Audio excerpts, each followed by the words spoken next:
हो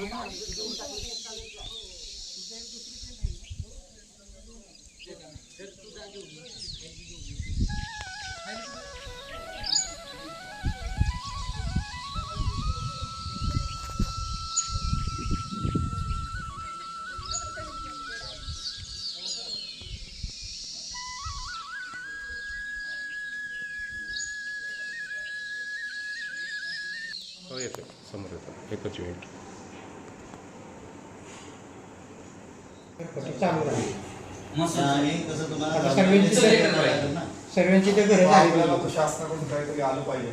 नाही ते सेशन झालं परंतु आता आपल्या ह्या ठराव ते चालणार आहे की त्यात पूर्ण ते तुम्ही आधी त्या बोलले की तसे साहेबांना की यांचं ते पाचगावात कोण कोण लोक आले त्याची पडताळणी करून त्यांचं सगळं रेसनिंग चालू करा तात्पुरतं. आता पावसाळी दिवस आहे ते तुमच्या हातात आहे.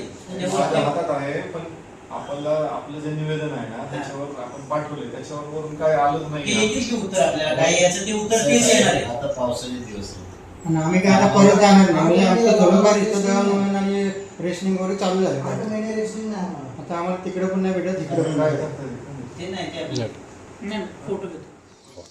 माझे नाव विठ्ठल रामचंद्र डवरे. आम्ही सह्याद्री व्याघ्र प्रकल्प ग्रामस्थ आहे आणि आम्ही आज उपसंचालक किरण जगताप साहेब यांना भेटण्यासाठी आलो होतो. व्याघ्र प्रकल्पाचे आमचे अनेक विषय होते ते आम्ही आता व्याघ्र प्रकल्पाची ग्रामपंचायत चालू करण्यासंदर्भात भेटलो. साहेबांनी पॉझिटिव्हली उत्तर दिलेलं आहे आणि साहेबांनी सांगितलं येत्या 8 दिवसात आम्ही ग्रामपंचायतीला नोंदी चालू करण्यासाठी आदेश देतो.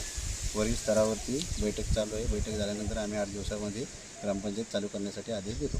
तुम्ही आंदोलनाचा पण आम्ही आंदोलनाचा इशारा दिला होता परंतु साहेबांनी एक पॉझिटिव्हली विचार घेतलेला आहे. पॉझिटिव्ह व्यवहार चालू आहे. पत्रव्यवहार त्यांचे चालू आहेत. त्यांनी आदेश दिलेले आहेत. आम्हाला जे पत्रव्यवहार केलेले आहेत सह्याद्री व्याघ्र प्रकल्प टायगर रिझॉर्टचे ते आम्हाला हे दिलेलं आहे. पोचपावती दिलेलं आहे.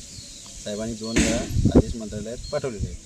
आम्हाला फॉरेस्टचं पत्र पाहिजे की रेशनिंग कार्ड चालू राशन चालू करण्यासाठी आमचं दळणवळणाची सुविधा आमच्या गावातील घरपट्टी या मुद्द्यावरती आम्ही एकदम म्हणजे खूप प्रश्न मोठा विषय आमच्या गंभीर्याने आहे. तो साहेबांनी सॉल्व्ह केलेला आहे. 8 दिवसात सॉल्व करणार आहे सॉल्व्ह करणार आहे. 8 दिवसात आश्वासन दिल्यामुळे आम्ही आंदोलनाचा जरा थांबू टाकतो.